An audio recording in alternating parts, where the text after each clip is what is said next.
సంగారెడ్డి జిల్లా ఇంద్రేశం మున్సిపాలిటీలోని బచ్చుగూడలో మాజీ మంత్రి హరీష్ రావు ఎన్నికల ప్రచారం నిర్వహించారు. కాంగ్రెస్ ప్రభుత్వం తీరు, సీఎం రేవంత్ రెడ్డి విధానాలపై మరొకసారి తీవ్ర విమర్శలు చేశారు. బీఆర్ఎస్ తోనే తెలంగాణ అభివృద్ధి సాధ్యమని పునరుద్ఘాటించారు హరీష్ రావు.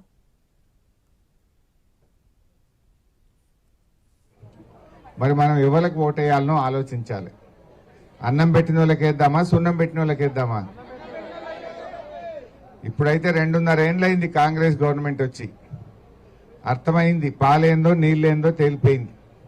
అన్నం పెట్టిన వాళ్ళు ఎవరో, ఓట్లు వేయించుకొని గడ్డకు పడ్డాక సున్నం పెట్టిన వాళ్ళు ఎవరో అర్థమైందా లేదా?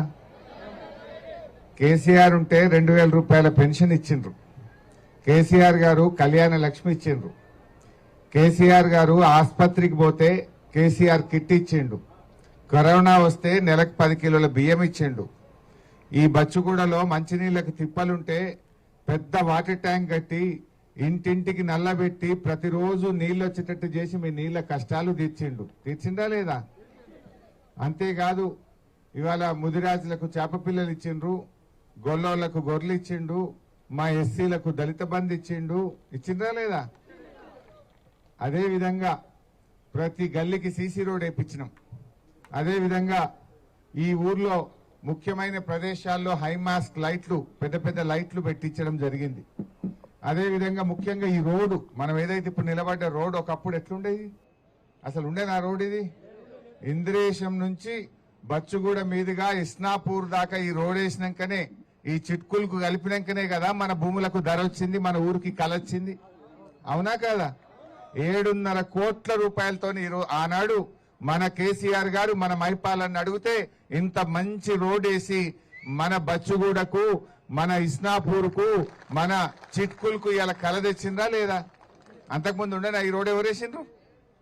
అట్లే చెప్పుకుంటూ పోతే ఈ నక్కవాగు మీద బ్రిడ్జు, ఆ బ్రిడ్జ్ చేసినాకనే కదా మచ్చుడు పోవుడు తోవలు అల్కగైంది.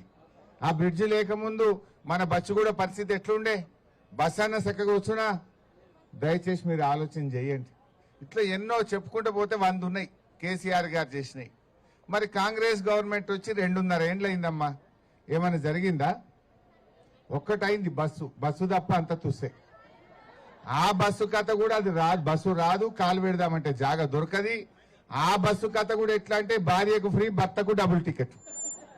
అవునా కాదా? భార్యకు ఫ్రీ అన్నాడు, భర్తకు నిన్నటిదాకా 20 రూపాయలు ఉంటే ఇప్పుడు 40 కొడుతుండు. ఇక మరి అదేం ఫ్రీయో నాకైతే అర్థం కాలేదు. అర్థమైందా? రానే రాదు కాంగ్రెస్ లా.